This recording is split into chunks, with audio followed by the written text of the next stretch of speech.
All right, we are in Module 6, and we're going to talk this week about the invasion of Fortress Europe, better known as Operation Overlord, the Normandy D-Day invasion, and we'll talk about the end of the war in Europe. But before we do that, I want to play something for you that you can listen to, that I listen to it every 6th of June, and it's the 24-hour broadcast from June of 1944 on CBS Radio of the invasion. So go ahead and listen to that with me for just a few minutes. This will sort of cast the atmosphere for what we're about to talk about. Bob Trout speaking. And again, we bring you the available reports, all of them from German sources, on what the Berlin radio calls the invasion. There is still no Allied confirmation from any source. The correspondents who rushed to the War Department in Washington soon after the first German broadcast was heard were told that our War Department had no information on the German reports. There's been no announcement of any sort from Allied headquarters in London. The first news of the German announcement reached this country at 12:37 a.m. Eastern War Time. The Associated Press recorded this broadcast and immediately pointed out that it could be one which Allied leaders have warned us to expect from the Germans. Shortly after 1 a.m. Eastern War Time, the Berlin radio opened its news program with a so-called invasion announcement. Columbia shortwave listening station here in New York heard the Berlin radio say, and I quote, "Here is a special bulletin. Early this morning, the long-awaited British and American invasion began when paratroops landed in the area of the Somme estuary. The harbor of Le Havre is being fiercely bombarded at the present moment. Naval forces of the German Navy are off the coast fighting with enemy landing vessels. We've just brought you a special bulletin." End of the quotation. That is the invasion announcement as heard from the Berlin radio by Columbia shortwave listening station. Now, so that's just a small portion of the broadcast, but you have to kind of put yourself back to the way people got their news in 1944. There were no television sets, so families would sit around this big radio that was usually in the center of their living room, and they would listen to radio broadcasts. And this was, of course, at that time would have been one of the most exciting radio broadcasts heard around the world, as it let everyone know that 4 long years of occupation in France were coming to an end, and the supposedly impregnable Atlantic wall of Hitler's, what he called Fortress Europe, was being broken. So, D-Day, June the 6th, 1944, is a date that is forever linked with exceptional heroism and tremendous sacrifice. And one question to ponder is this: if the Allies had not invaded France in June of 1944, remember, this was that cross-channel invasion that Stalin had wanted so badly for the Allies to accomplish.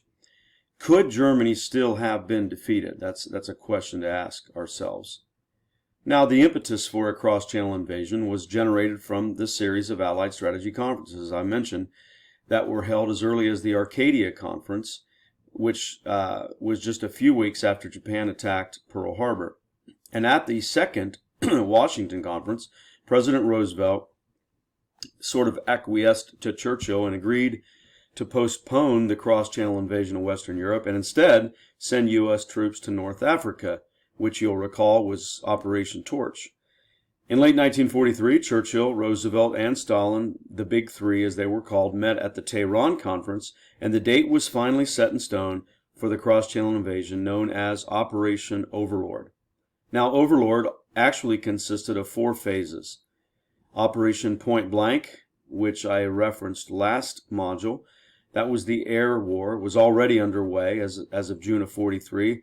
And again, if you'll recall, that was the combined bombing campaign designed to destroy the Luftwaffe and achieve complete air superiority over the intended landing zones for Overlord.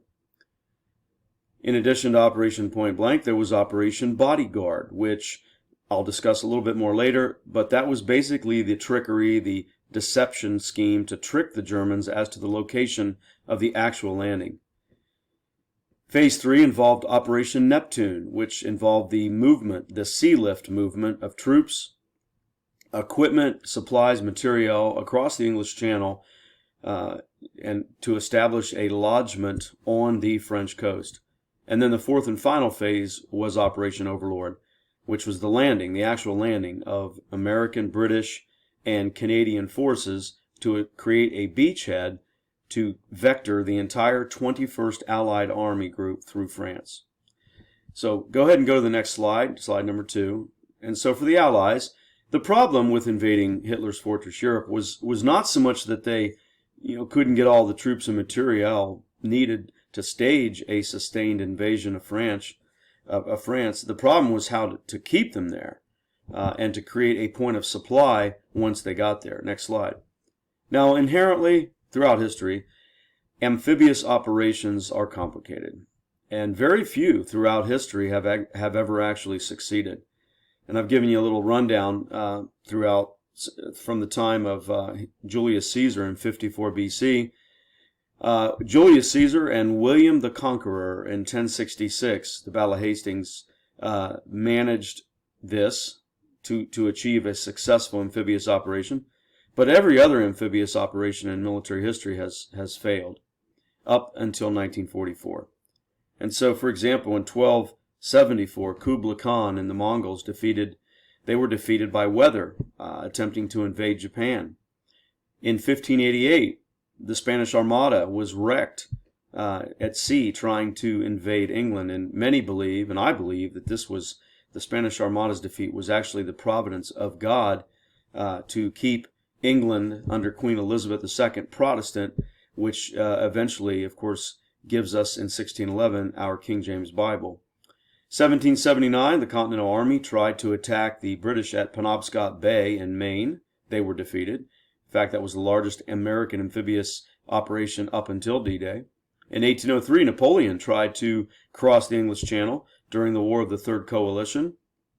1915, the British were defeated at the Gallipoli landings.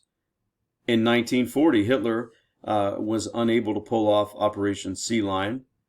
And in 1942, the Dieppe raid failed due to inferior Allied fire support. Next slide.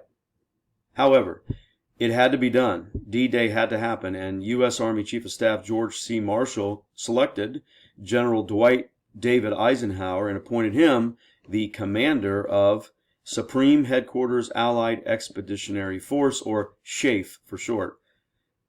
Next slide. So as the Allies began intense planning sessions regarding when and where to land troops in Western Europe, Hitler appointed Field Marshal Gerd von Rundstedt as Commander-in-Chief West and Field Marshal Erwin Rommel as commander of Army Group B and the overall defense of the Atlantic Wall.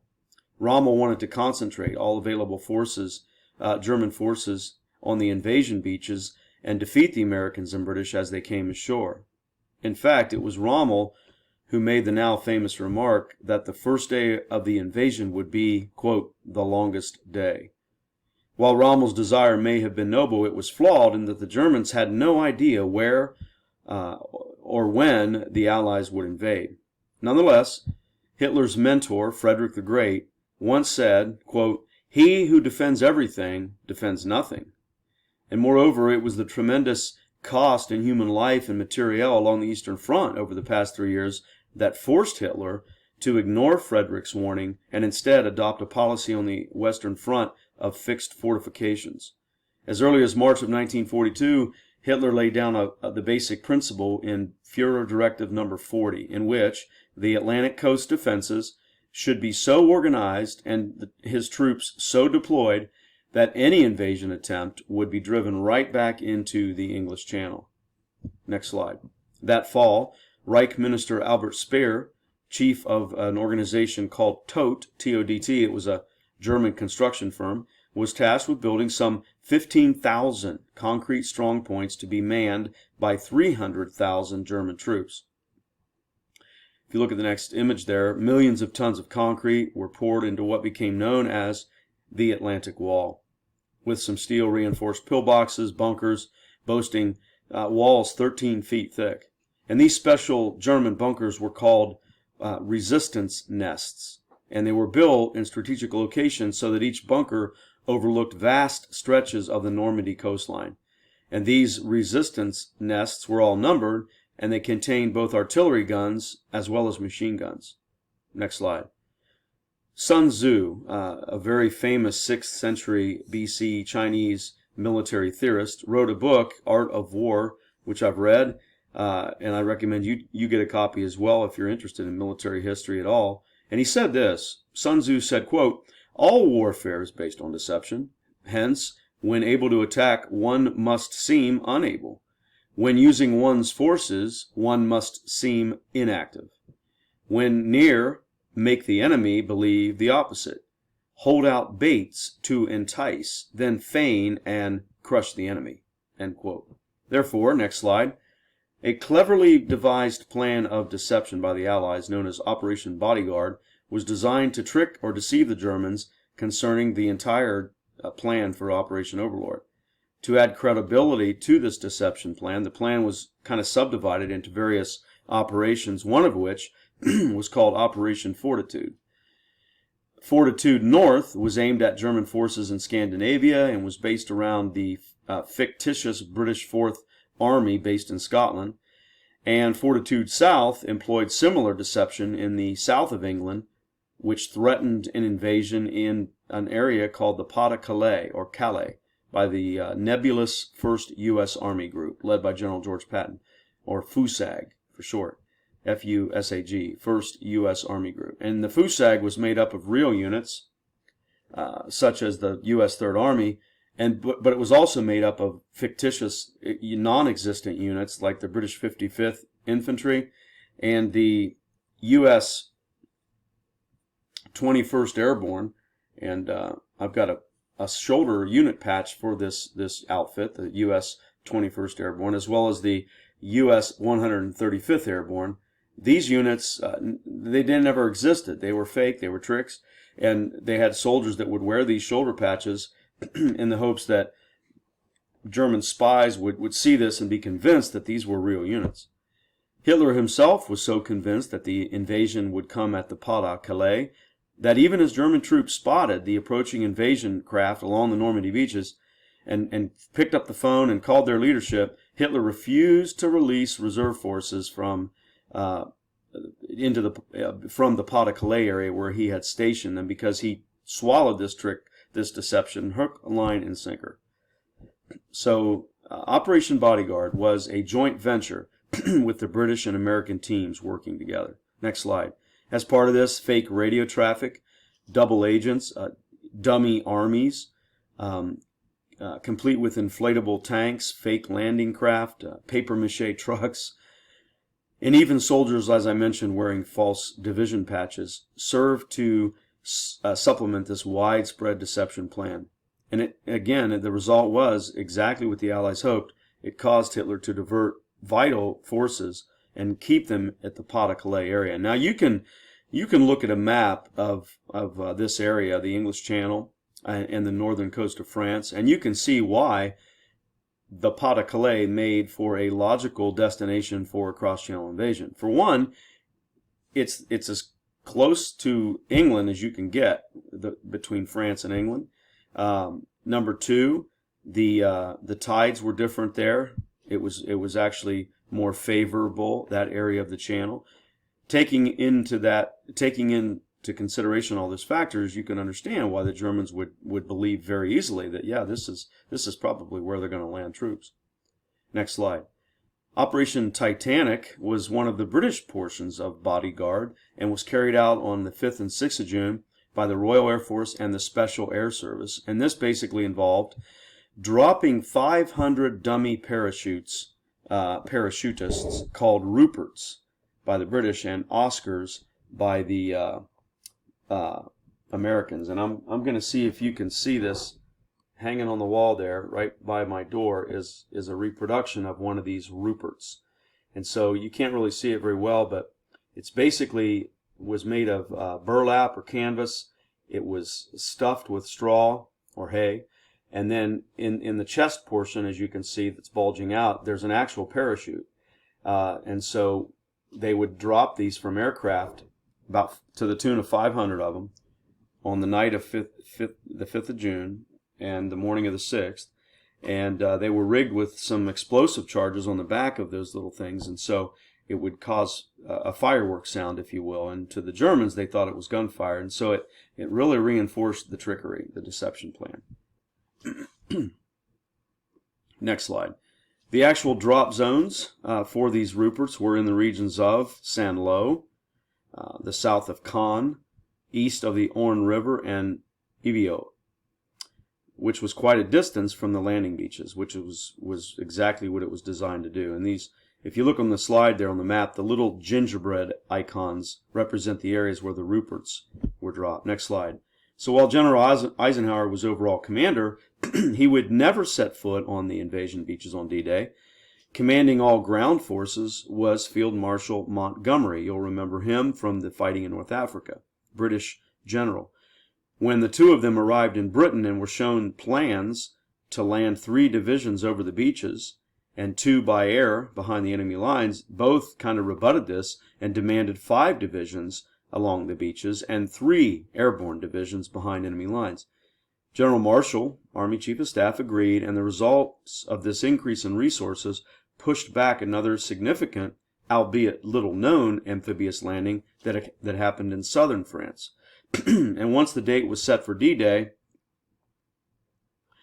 the Allies mustered 2,876,000 soldiers, 11,000 aircraft, and over 5,000 vessels of all kinds. Next slide. Now, for such a massive invasion, various types of troops were required. Infantrymen from the U.S. 1st, 4th, and 29th Infantry Divisions, the 2nd and 5th U.S. Army Rangers, U.S. Navy personnel. You had the 6th and 7th Naval Beach Battalions that took part in D-Day. And then as far as U.S. airborne troops, you had the U.S. 101st Screaming Eagles, and you can see behind me that mannequin that's dressed in exactly what they jumped out of the C-47 aircraft on D-Day. He's dressed exactly for D-Day, and he's part of the 101st Airborne. And then the 82nd Airborne as well. You had Navy Seabees, engineers, medics, and pilots, and all these roles played a vital part in the largest seaborne amphibious invasion in history to date. Next slide. But it was not only American forces that landed at Normandy. The 3rd Canadian Infantry Division landed on Juno Beach. Here's a picture of what Canadian soldiers would have been wearing on D-Day, and notice this soldier's armed with a British-made Sten submachine gun. Next slide. On Gold and Sword Beaches, the 3rd and 50th British Infantry landed, and the 6th Airborne, British Airborne Division, parachuted near the Orne River behind enemy lines with the mission to capture the famous Pegasus Bridge. Next slide. So, code-named Operation Overlord, the Allies designated 5 landing beaches along 50 miles of Normandy coast, plus several drop zones for paratroopers from the U.S. 82nd, 101st, and the 6th British Airborne. British ground troops landed on the eastern flank of the coast on Sword Beach. 5 miles west from there was the 2nd beach, Juno, where Canadian soldiers landed. Further west, the 3rd beach, Gold, was the 2nd British beach, and the remaining 2 beaches pushing into the Cotentin Peninsula, if you look at the map you'll see that area, were Omaha and Utah beaches, where the 1st and the 29th on Omaha and the 4th Infantry on Utah. The British and Canadians experienced heavy opposition, but they managed to secure their beaches. Americans at Utah hit the beach with relatively light resistance because the Germans in this area were tied up fighting the many paratroopers who had landed the previous night around towns like Saint-Mère-Église, Vierville. Another reason for lighter resistance was that due to the threatened cloud cover, U.S. B-26 bomber pilots decided to drop their bombs below the prescribed altitude, descending to as low as 3,500 feet to unload some 525 tons of bombs over a 20-minute span. The pounding was in complete contrast to Omaha Beach, where bombers remained above the cloud cover and ineffectively dropped their bombs, and they ended up hitting far behind the beach. Now, the main mission for the U.S. 82nd and 101st Airborne units was to sabotage the causeways and the many bridges that were south of Utah Beach to prevent German reinforcements from reaching those beaches and driving the U.S. troops back into the channel. At about 0130 hours on 6 June, paratroopers from the 101st Airborne began landing behind Utah Beach near Sainte-Marie-de-Mont and Saint-Germain-de-Verville, followed by the 82nd about an hour later, most of whom landed near Saint-Mère-Église. Because the paratroopers landed behind enemy lines and at night, before the friendly infantry arrived, they had to keep a very low profile. And as you can see on the mannequin's face behind me, they would use they would take corks from French wine bottles, and they would take out their Zippo lighters and they would burn the cork, and then they would rub the cork all over their face, and so it would help shadow their faces. And so when the moonlight would hit their faces, it wouldn't reveal their position. So it was a rudimentary form of face camouflage. One way, next slide, the paratroopers from the 101st Airborne would identify themselves without calling out in English was by using a little toy called a cricket. And here's an actual cricket from World War II, and you can see this. This was made by the Acme Toy Company. The Acme Toy Company. The cricket was designed to be used this way. So when a 101st Airborne trooper was trying to find his way through the dark the night that he landed, and say maybe he saw a figure, a half mile away perhaps, but he didn't know if it was a German soldier or a friendly American, he would pull out his cricket and he would give it a click like this. One click was to be answered by 2 clicks. So if he clicked it once and then he heard this, then he knew that that was a friendly soldier. The crickets were only used on D-Day. After the next day, they were discarded and were not to be used ever again. And only the 101st Airborne used the cricket. And you can see again on the mannequin, he's got hanging around his neck on a piece of string, one of these crickets. The British 6th Airborne Division, as I mentioned, was tasked primarily with capturing Pegasus Bridge, which crossed the Caen Canal. The capture of this vital bridge would prevent German tanks from crossing the bridge and attacking the eastern flank of the landings at Sword Beach. Next slide. Of the 5 beaches, Omaha proved to be the most difficult due to the Americans losing 2,000 casualties the first day. And so we're going to talk a little bit more about Omaha. Next slide. And this is one of the most iconic photographs taken at Omaha Beach. Unlike the other 4 beaches, Omaha was heavily protected by German defenses that included 15 of those resistance nests that I mentioned, and 60 pieces of artillery, as well as numerous mortars and machine gun nests. Omaha Beach, which is about 5 miles long, was divided into 8 sectors, each given a code name. From west to east, they were Charlie, Dog Green, Dog White, Dog Red, Easy Green, Easy Red, Fox Green, and Fox Red. Next slide. Additionally, a strong point called WN62, that was one of their numbered resistance nests, at the edge of a French commune called Colville-sur-Mer, housed 2 75mm guns and 5 MG42 machine guns that were sighted so precisely that they could cover any stretch of Omaha Beach. And the opening to one of that resistant nest, 62, was protected by an anti-tank ditch as well as a minefield. And here's a fairly recent photo on this slide. If you were to tour Omaha Beach, you could actually walk inside of this WN62, and this would be your view looking out at Omaha Beach. Now, as already mentioned, due to the cloud cover, the majority of pre-invasion bombardment that landed on Omaha landed too far inland to do any real damage, and the 9,000 rockets fired from the U.S. naval support fell short into the ocean. And the heavy swells, not to mention of the channel in that area of the beach, and the smoke and the spray and the confusion made navigating those Higgins boats next to impossible. And as a result, most infantry companies arrived out of place on the beach. On the sector of Omaha known as Dog Green, a Company A of the 116th Regimental Combat Team of the 29th Infantry sustained 96% casualties. as soon as the ramps of their landing craft opened. Because so many officers and non-commissioned officers, or NCOs, became casualties in the opening moments of the invasion, this spirit of fear and paralysis gripped most of the lower ranking soldiers, and they were forced to sort of hunker down behind beach obstacles, which provided easy targets for German sharpshooters and machine gunners.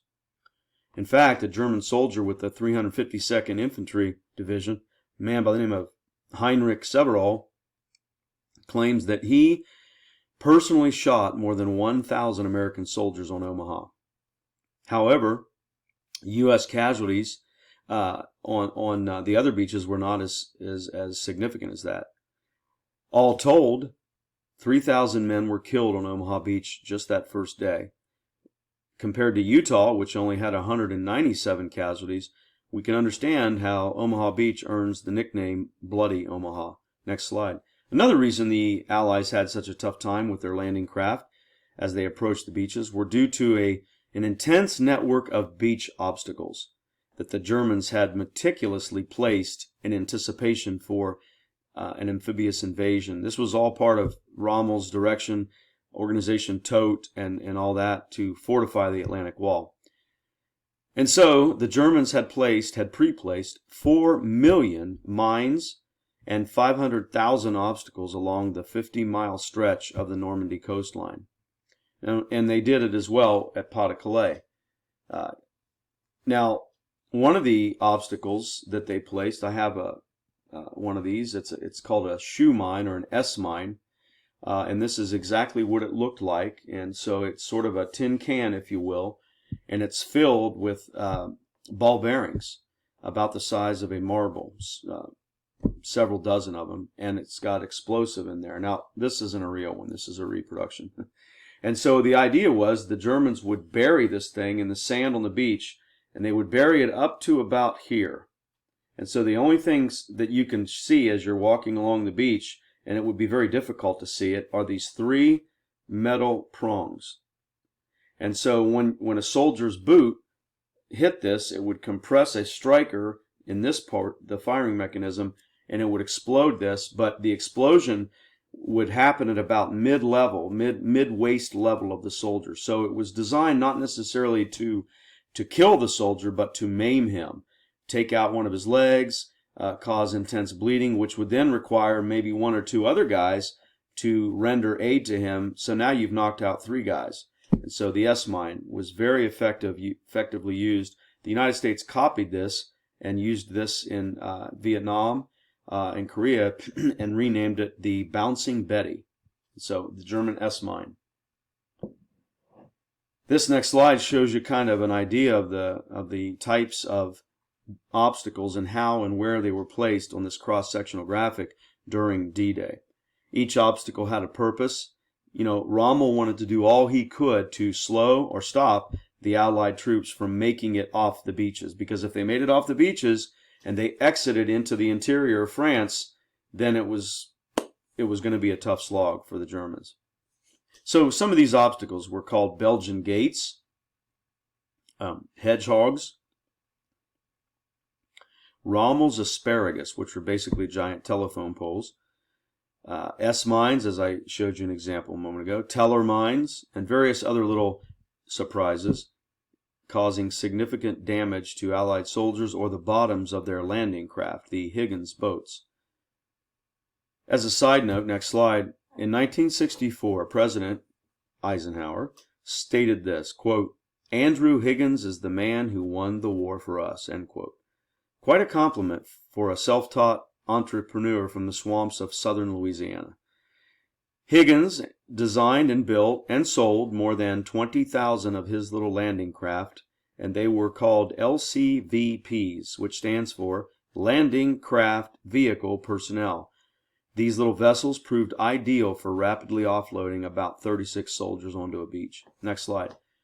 Regarding the beach obstacles, pre-invasion intelligence knew that these obstacles were there, and they tasked an elite group of Army and Navy troops to clear the beaches of these obstacles. In the Army, the 5th and 6th Engineer Special Brigades, the ESB, went ashore and cleared mines and destroyed obstacles so that the men could reach the shingle portion of the beach. Next slide.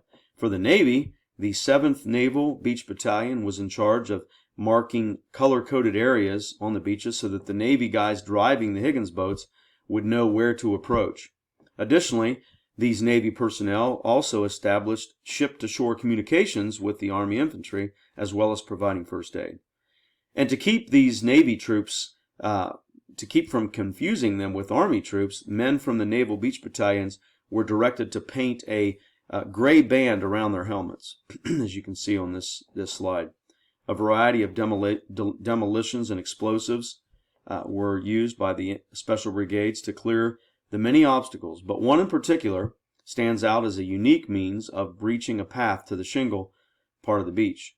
And I'm going to show you that when I resume the next lesson. So we're at about 30 minutes, so we'll stop there and we'll pick it right back up on lesson 6.